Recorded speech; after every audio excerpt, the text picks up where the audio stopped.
2026ஆம் ஆண்டு சட்டமன்ற தேர்தலை எதிர்கொள்ள அதிமுக தயாராகி வருகிறது. அதற்கேற்ப காய்களை நகர்த்தி வருகிறார் எடப்பாடி பழனிசாமி.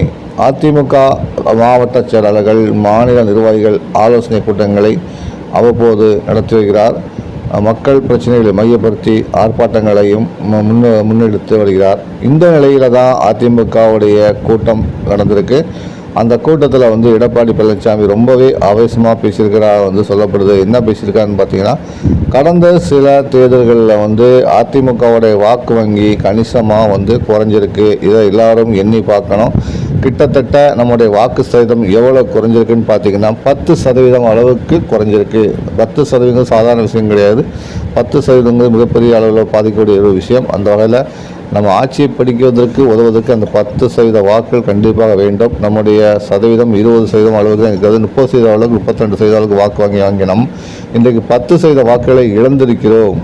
அந்த 10% வாக்குகளை எவ்வாறு மீண்டும் பெறுவது, மக்கள் மனங்களை எவ்வாறு வெல்வது, மீண்டும் தமிழகத்தில் அதிமுக ஆட்சியை எவ்வாறு அமைப்பது போன்ற பல்வேறு விஷயங்கள் குறித்து எடப்பாடி பழனிசாமி மனசு விட்டு பேசியிருக்கிறாராம்.